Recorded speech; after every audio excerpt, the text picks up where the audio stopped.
Suaranya? Oh bagus, bagus ini, masya Allah. Singkirkan ini.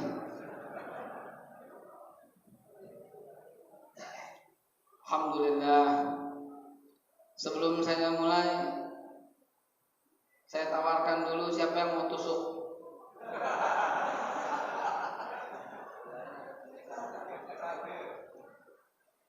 Ini penting ditawarkan.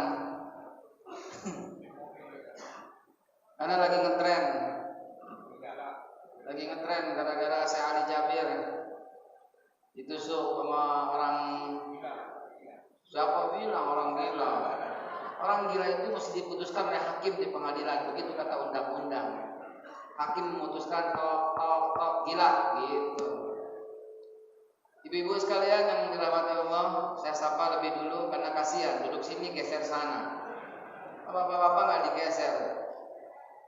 Mestinya ibu-ibu masuk ke sini. Mestinya ini ibu-ibu ini. Ini ibu-ibu. Ini ibu-ibu. Ini ibu-ibu. Paham maksudnya? Ini ibu-ibu semua sini. Bapak-bapak di belakang. Jadi tidak ada orang yang berani menyahampiri. Karena yang berani semangat juang itu ibu-ibu itu. Tuh kan? Betul Bu? Majulah kalau berani sini.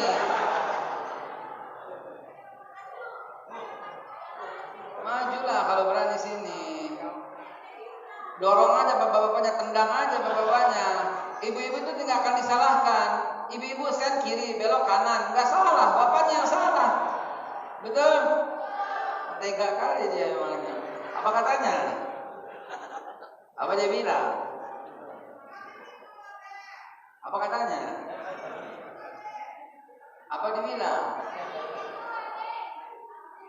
Apa katanya? Apa dia bilang?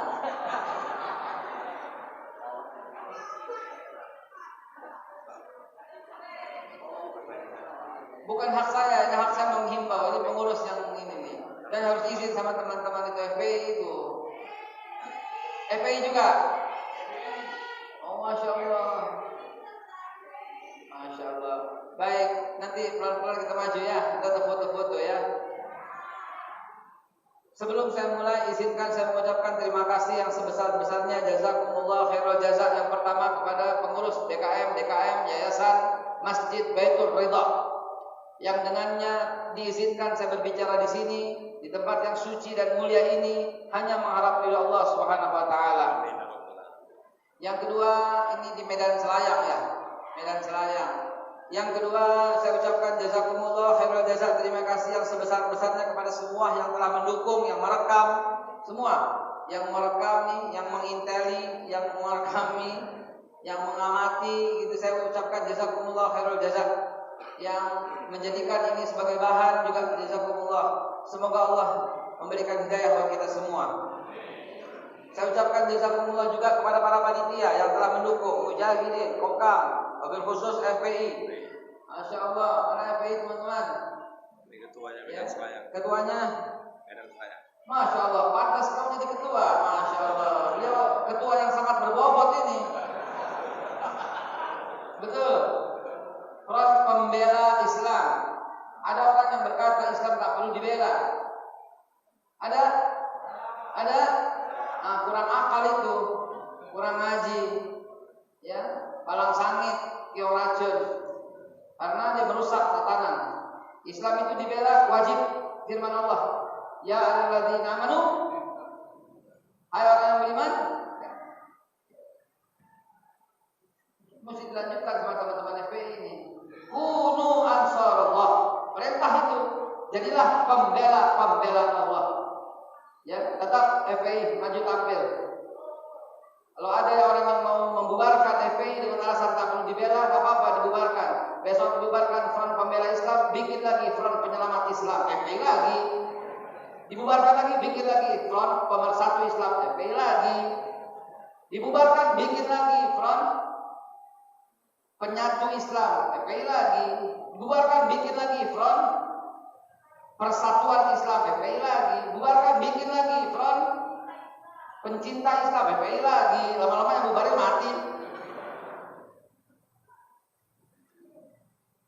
Hadirin dimulakan Allah, jazakumullah lagi saya ucapkan kepada semua yang mendukung, kepada tuan-tuan guru yang hadir. Izinkan saya berbicara di sini karena semata-mata undangan. Wallahi wabillah, bukan orang yang lebih baik di antara antum, bukan orang yang lebih bisa di antara antum, bukan orang yang lebih paham daripada antum, tapi semata-mata menyambung silaturahim dari Jakarta ke Medan Selayang.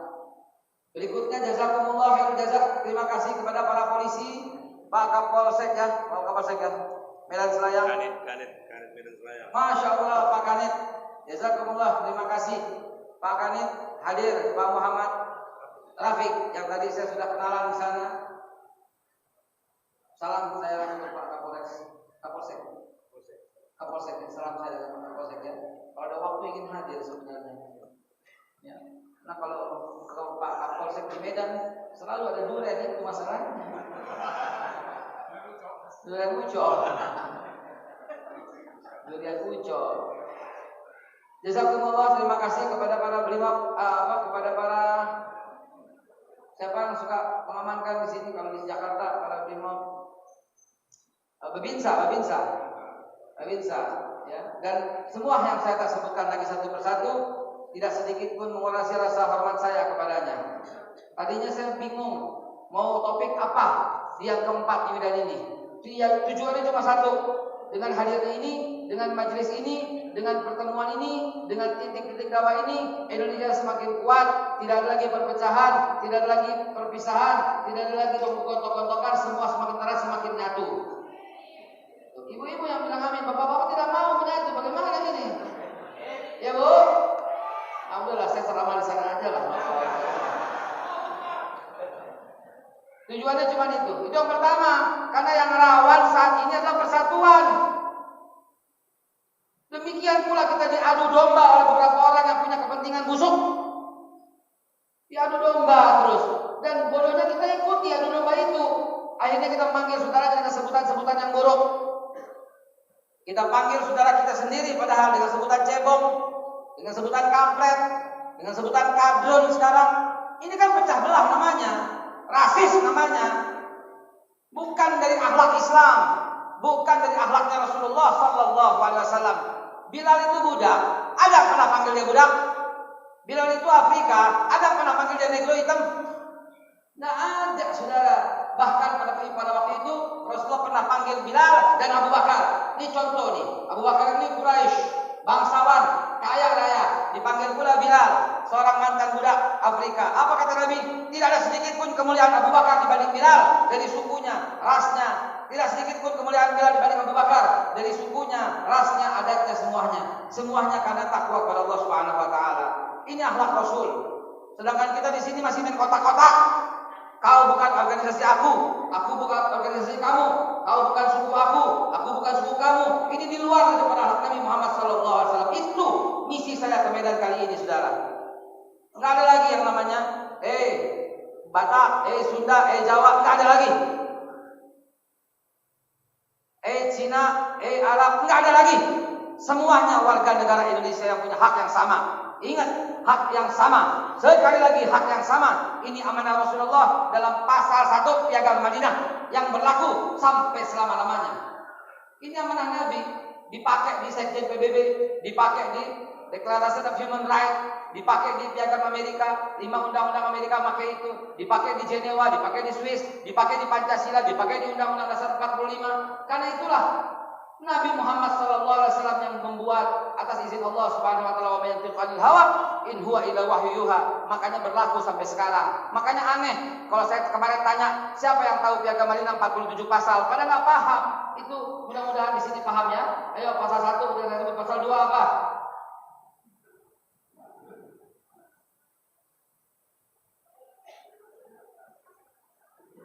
Seolah-olah sudah belum ceramah ya saya. Belum beri pembukaan.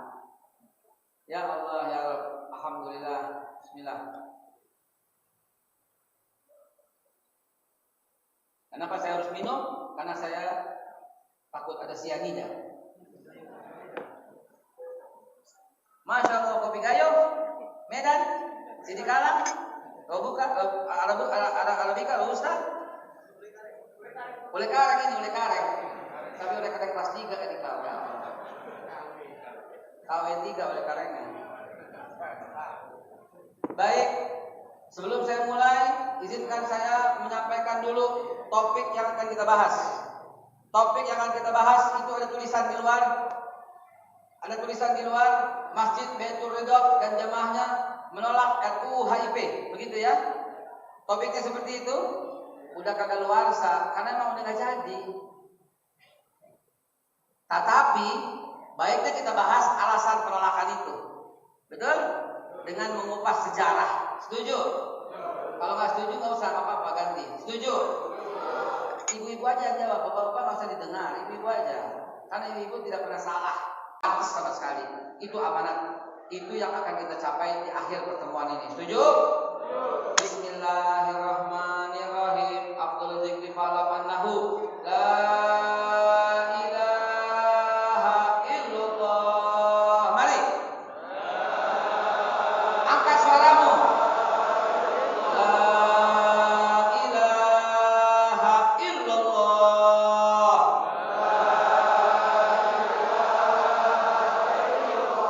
La ilaha illallah.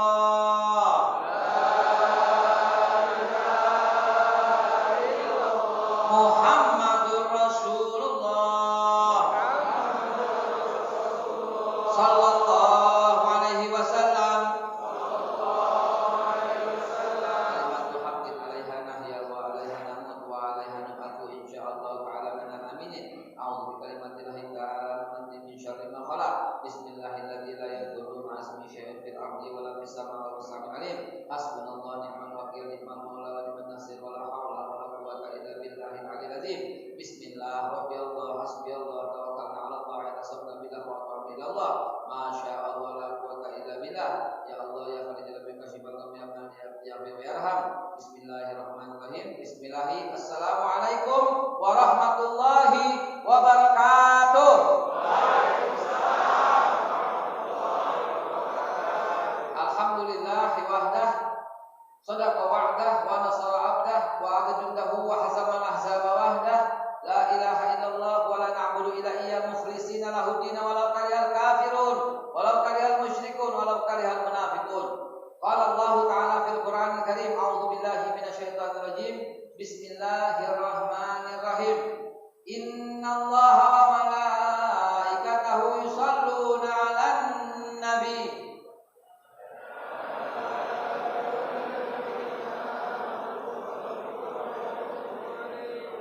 Allahumma salli wa sallim wa barik alaih.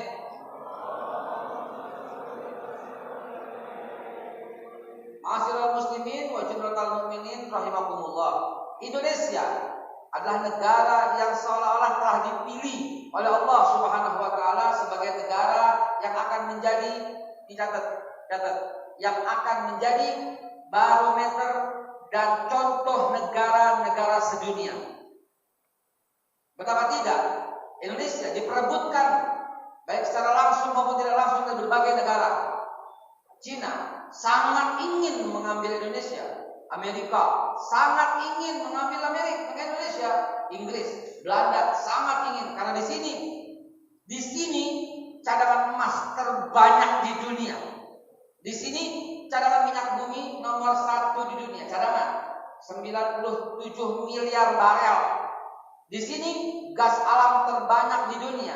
Satu lubang gas alam di Natuna Blok D Alpha 202 triliun kaki kubik.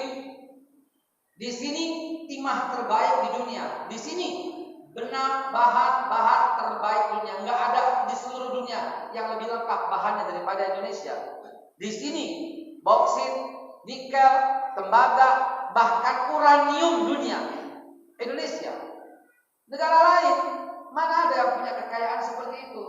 Bapak Kwik Kian Gi, Bapak Rizal Ramli, coba lihat ulasan-ulasannya. Apalagi Pak Kwik Kian Gi, ya, tokoh Tionghoa yang kita hormati itu. Dia berkata, sial-sialnya Indonesia nomor 2 paling kaya di seluruh dunia.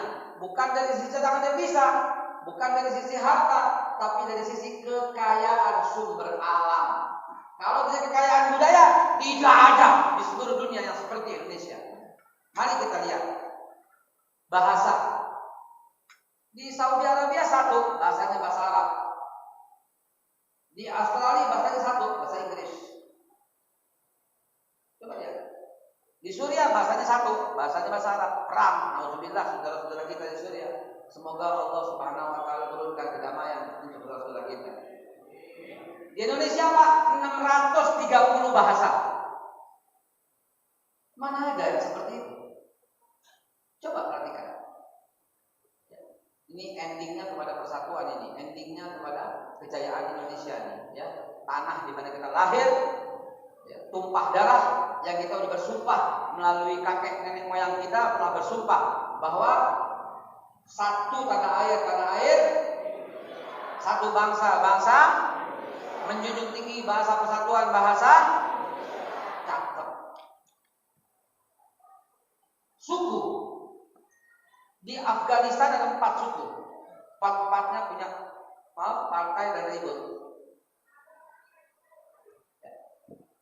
Di Palestina ada 2, di Australia ada 2, Malaysia ada 4 suku, Indonesia 714 suku dan akur kompak. Saudara-saudara kita yang tinggal di Yaman, satu agamanya Islam, ribut. Di Suriah, satu agamanya Islam, ribut.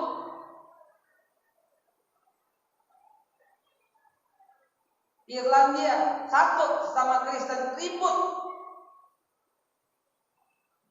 Indonesia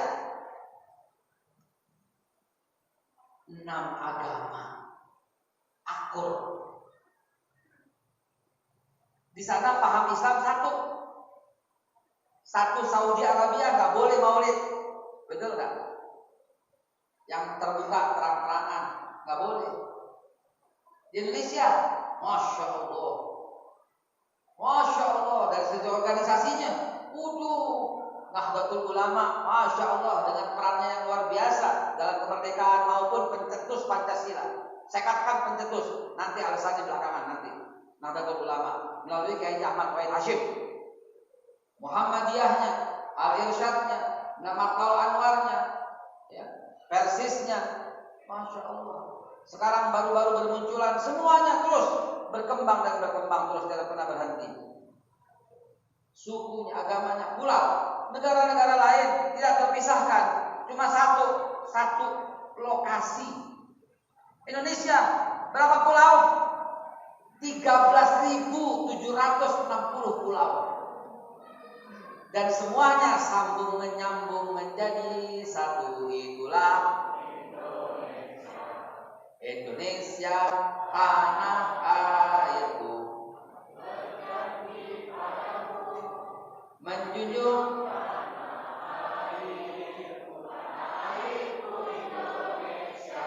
Masya Allah, gimana gak gemeter hati kita? Terus jujur, gemeter gak? Karena kita udah langka mendengarkan itu. Dulu waktu zaman kita kecil, SD, nyanyi itu baru pulang kan? Sekarang gak ada. Sekarang Loming Ho, Korea. Najong terlalu cing meong Korea. Hadirin sekalian, maka ini adalah negeri Jamrut Mutu Manikam Katulistiwa yang telah Allah anugerahkan kepada kita. Jamrut Mutu Manikam Katulistiwa ini yang mesti kita jaga sekarang, Bapak Ibu sekalian. Jaganya dengan apa? Dengan Islam. Jaganya dengan apa? Dengan segala macam fungsi sesuai dengan aparat, sesuai dengan kesepakatan, sesuai dengan setiap orang yang menjaga, dengan segala macam tugasnya, dengan segala macam tanggung jawabnya setiap orang.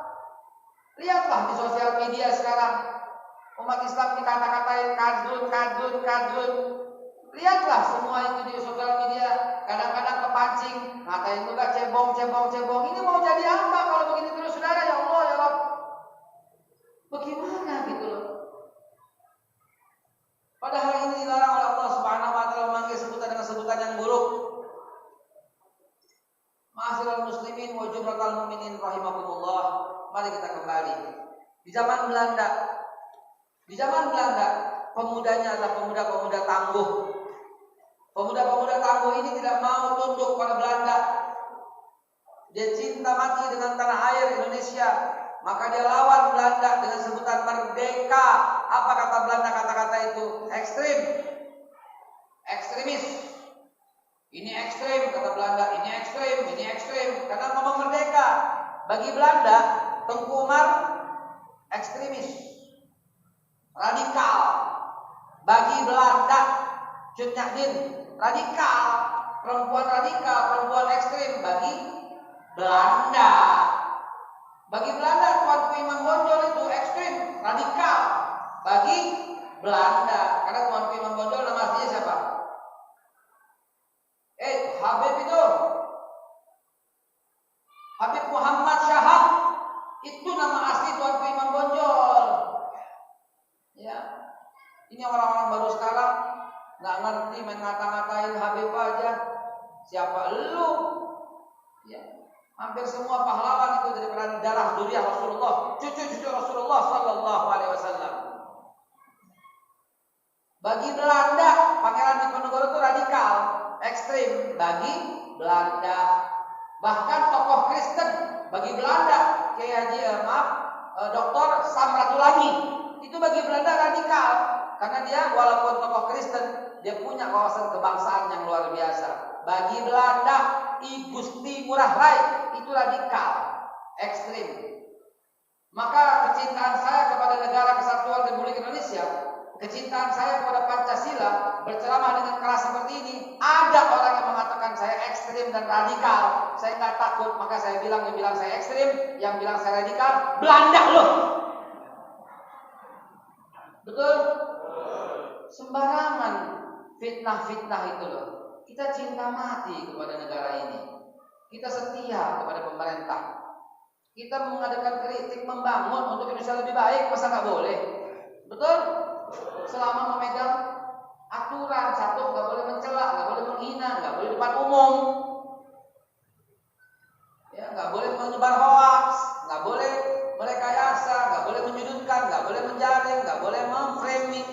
Itu bang bahaya. Tapi kalau umpamanya melawan orang yang ngatain, wajib balas tidak? Wajib dong. Kunu ansarallah kama qala Isa bin Maryam lil hawariyin, man ansari ilallah? Qala al hawariyun nahnu ansarallah. Fa amanat ta'ifatu min bani Israil wa kafarat ta'ifah fa ayyadna alladziina amanu 'ala adu fa asbahu zahirin. Sahabat-sahabatku sekalian yang dimuliakan Allah Subhanahu wa taala, itulah perjuangan pada waktu itu. Enggak ada tuh. Yang penting kita mesti berdiri di atas kaki sendiri. Belanda pergi loh, begitu kan? Penjajah. Kompak pada waktu itu, makanya Allah turunkan kemampuan untuk mengalahkan penjajah. Karena cuma persatuan Pak yang bisa memerdekakan kita dengan sejati. Allah takdirkan Belanda pergi, datang Jepang dengan segala macam kekuatannya. Nggak bisa juga, kenapa? Karena kita tidak rela dikuasai oleh Jepang. Pimpinan pertama kali perlawanan terhadap Jepang itu Chotpreng Aceh, pimpinan Tengku Abdul Jalil, berani melawan Belanda, berani melawan Jepang. Itulah yang pertama kali. Lalu kemudian kita memaksa untuk merdeka dengan cara diplomatis, maka disusunlah Dokuritsu Zumbaichu Sakai yang kita kenal dengan Badan Persiapan Usaha Kemerdekaan atau BPUPKI. Maka bersidanglah BPUPKI. Kalau kita, pertanyaan dari Dr. Rajiman Wedo Diningrat, kalau kita merdeka, apa dasar negaranya? Apa katanya? Apa kau bilang? Maka disusunlah itu. Maka Mr. Muhammad Yamin berdiri pada tanggal 30 bulan Mei. Berdiri Pak Yamin dan berkata bahwa ada 5 sila apabila kita merdeka. Nomor 1, ketuhanan yang Maha Esa. Nomor 2, kemanusiaan. Nomor 3, persatuan yang adil dan beradab. Persatuan Indonesia. Yang keempat, kerakyatan yang dipimpin oleh hikmah, kebijaksanaan dan persatuan perwakilan. Itu diucapkan dengan detail oleh Pak Yamin. Nomor 5, keadilan bagi seluruh rakyat Indonesia. Digodok sampai malam, sampai tunda sidang, tok, besok lanjut. Kita Supomo bicara pada tanggal 30 Mei. Nomor 1 kebangsaan, ketuhanan bergeser nomor 3. Godok lagi, nggak sepakat, nggak sepakat. Sampai selesai. Besokannya 1 Juni, Bung Karno pidato. Bergeser lagi, ketuhanan nomor 5. Nggak sepakat. Namun Bung Karno karena dia orang Jawa menyebutkan 5 sila itu dengan Pancasila. Turun, selesai, nggak sepakat. Sampai keluar tanggal 22 bulan Juni. Ketuhanan yang Maha Esa dengan menjalankan syariat Islam bagi para pemeluknya. Belum sepakat karena Indonesia bagian timur nggak cocok dengan 7 kata itu. Dibubarkanlah BPUPKI. Kemudian dibentuk kembali PPKI, Panitia Persiapan Kemerdekaan Indonesia. Bersidanglah. Tengah-tengah itu diproklamirkan proklamasi oleh Bung Karno. Dan kemudian besoknya sidang. Maka mulailah dibentuk Panitia 9. Bung Karno, Bung Hatta, Mr. Muhammad Yamin, Mr. Ahmad Subarjo, Abi Kusno Cokro, Mr. Maramis, Kiai Haji Agus Salim. Belum saya sebut siapa? Terakhir. Hatta udah, Maramis udah. Subarjo, Ahmad Subarjo.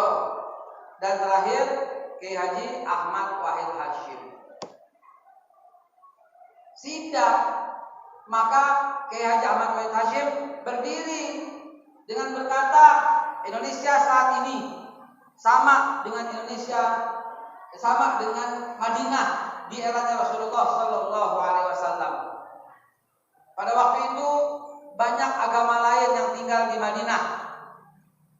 Pada waktu itu ada suku-suku di Madinah. Banyak suku-suku yang berbeda. Pada waktu itu, ya, dengan segala macam perbedaan itu, baginda Nabi kita Muhammad Sallallahu Alaihi Wasallam menyusun piagam Madinah. Dimulai dengan Bismillahirrahmanirrahim dari Muhammad Rasulullah dan seterusnya, mulai disidangkan pasal 1 piagam Madinah bercerita soal kemanusiaan. Semuanya tidak boleh lagi memandang manusia dengan sukunya, dengan rasnya, dengan kelompoknya, tidak boleh.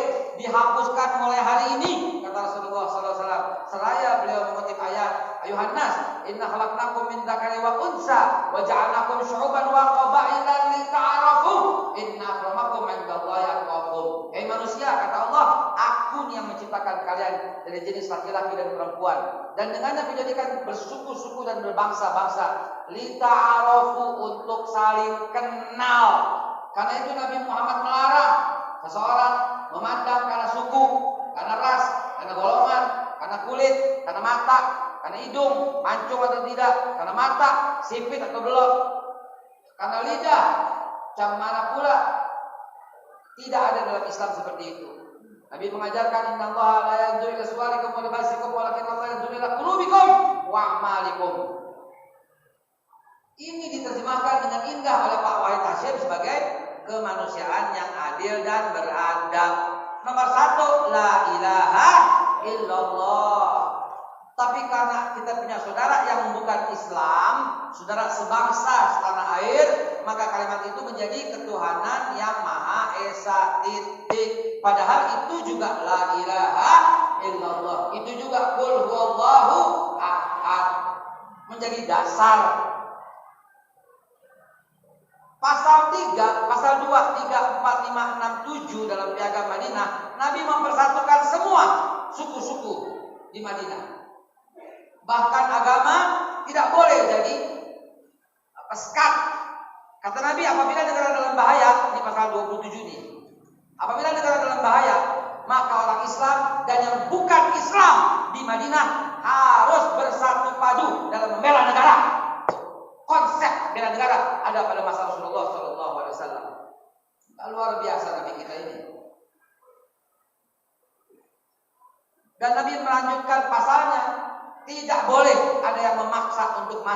keluar dalam satu agama. Nggak boleh dipaksa. Karena Nabi SAW mengucap ayat la ikraha fiddin. Qad tabayyana rusdu minal ghayy. Wa yakfur bit-taghut wa billah faqad istamsaka bil urwatil wuthqa. Nggak boleh maksa orang untuk masuk satu agama. Nggak boleh dipaksa. Nggak boleh dipaksa dalam setiap persoalan. Nggak boleh. Lakum dinukum. Diterjemahkan dengan indah oleh para pendiri negara ini dengan mengatakan persatuan. Ya, kurang indah apa negara ini tersusunnya? Kurang cakep apa negara ini tersusun? Jangan kau nodai, jangan kau rusak dengan kata-kata yang saling benci. Kita terbelah gara-gara pemilihan presiden nih. Udah cukup. Udah menyatu kok semuanya. Di bawah masih ribut aja, ya Allah ya Rabbi. Bisa kita hentikan itu saudaraku? Bisa kita selesaikan itu per hari ini? Bisa? Janji rangkul saudaramu itu. Selesai persoalan bangsa. Apa berikutnya dalam piagam Madinah yang Nabi sampaikan? Apabila ini favorit saya nih, apabila ada satu kesepakatan antara umat Islam maupun Yahudi yang tinggal di Madinah, yang sekarang kita bilang mungkin Islam dan non-Islam, di mana kesepakatan itu membawa kemaslahatan bagi seluruh umat, maka semua orang harus mengikuti kesepakatan itu. Tuh, bagaimana enggak luar biasa? Ini kan maknanya Nabi kita Muhammad SAW mengatakan musyawarah, gitu loh. Maka diterjemahkan dengan Mr. Muhammad Yamin dengan indah dan cakep. Kerakyatan yang dipimpin oleh hikmah, kebijaksanaan dalam permusyawaratan perwakilan. Gimana nggak cakep itu loh Pak? Ini susunannya Rasulullah. Cuma digubah sedemikian rupa. Yang semuanya untuk keadilan sosial bagi seluruh rakyat Indonesia. Lah kita marah nggak kalau ada orang otak-atik Pancasila? Marah tidak? Nah di situ penyebab marahnya. Sama ketika kita marah tidak? Ketika ayat Al-Quran dihina. Marah tidak? Begitu juga ketika Pancasila dihina. Kalau yang tadi bela Islam, sekarang bela negara. Sama-sama jihad, sama-sama berjuang, sama-sama syahid kalau ada masalah, kalau ada mati. Beneran? Yang bicara seperti ini adalah Hadratus Syekh Kiai Haji Hasyim Asy'ari. Tanggalnya tanggal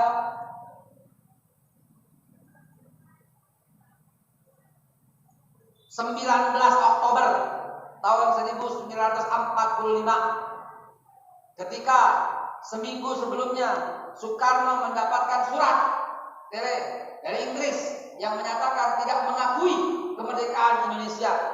Soekarno bingung, dia mau lari kemana? Maka dia lari ke ulama. Tuh kalau pemimpin umarok sama ulama jadi satu, tuh kayak begitu kuatnya. Keberkahan Allah turunkan. Kalau main saling marah-marahan, saling musuh-musuhan, jangan harap keberkahan turun bumi Indonesia, saudara. Jangan harap. Bung Karno datang ke Kiai Haji Hasyim Asy'ari.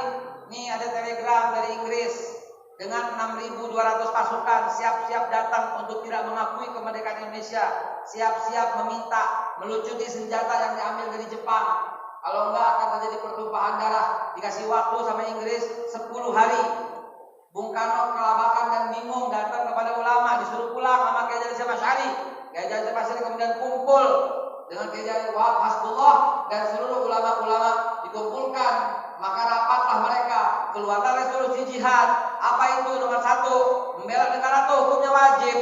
Apabila mati dalam bela negara, itu mati syahid.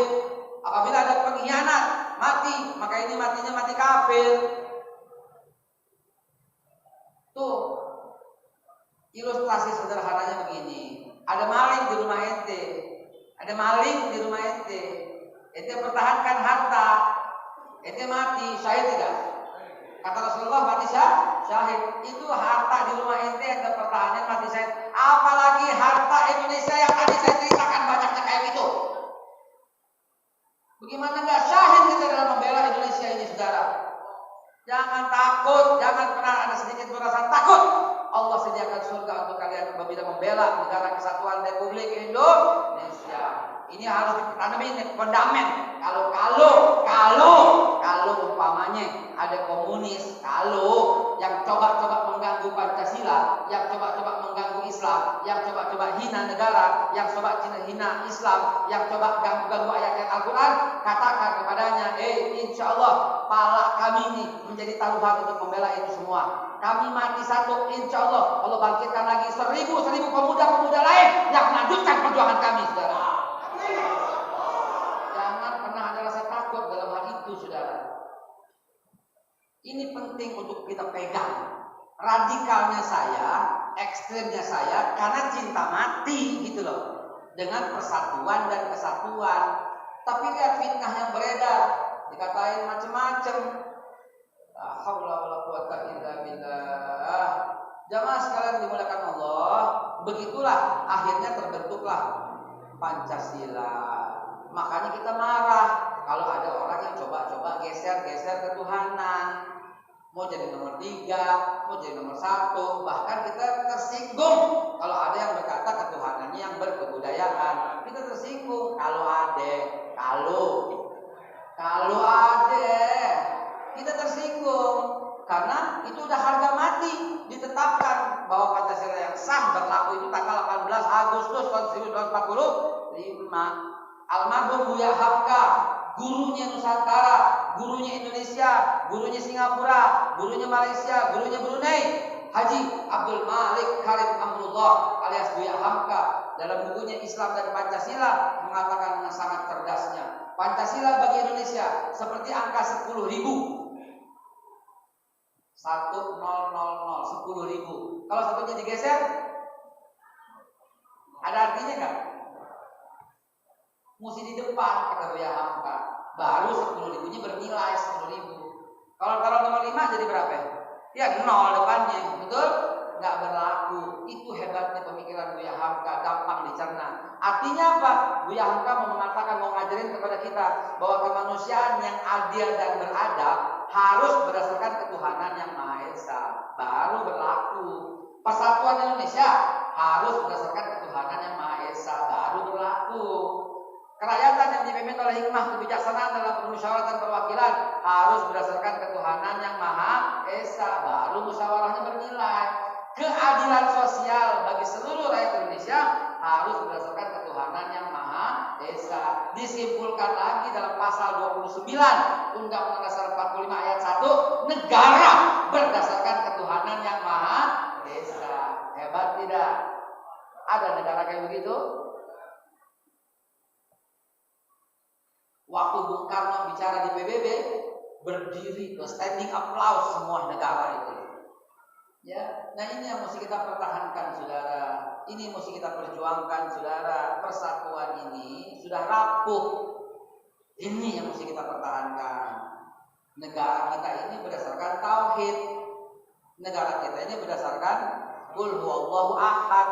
Negara kita ini berdasarkan ketuhanan yang Maha Esa, dan tidak pernah ada niatan untuk merubah dasar negara kita menjadi dasar negara apapun, sampai kapanpun, sampai hayat berkandung badan. Insya Allah dengan pengertian ini kita jadi mikir kalau kita mau pecah belah saudara, betul?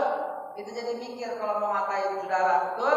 Karena semuanya adalah harus kita jaga, harus kita sayang, saling asih, saling asuh. Apa kata Nabi Sallallahu Alaihi Wasallam? Apa kata Rasulullah? Wala tatabadu, wala ta'asadu, wala tadabaru, wa kunu ibadallah ikhwana. Jadilah hamba Allah yang bersaudara. Itu dia.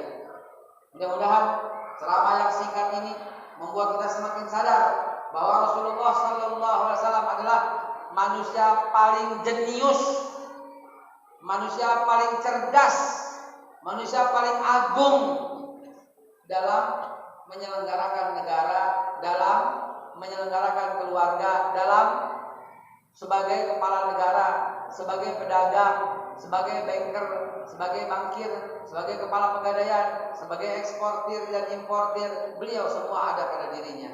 sebagai seorang bapak, sebagai seorang kakek, sebagai seorang suami ada pada dirinya sallallahu alaihi wasallam. Mudah-mudahan ini membawa pencerahan buat kita semua. Terima kasih, jazakumullah khairal jazaa. Alhamdulillah wa iyyakum ajmain. Apa ada pertanyaan silahkan. Enggak ada, alhamdulillah. Ada. Oh, ada, silahkan. Ya, kepada jemaah kalau ada yang mau bertanyakan silakan angkat tangan. Bapak-bapak boleh, ibu-ibunya boleh. Mungkin ada satu orang yang ngasihkan mic-nya ya.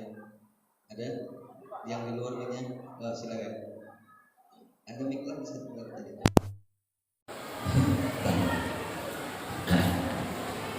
Mas Bang, silakan sebutkan namanya Pak ya. Assalamualaikum warahmatullahi wabarakatuh. Waalaikumsalam warahmatullahi wabarakatuh. Nama saya Pak Lingkungan. Pak Lingkungan. Terima kasih kepada Ustaz Haikal. Nah, Kaitan tentang ada yang ingin merubah Pancasila.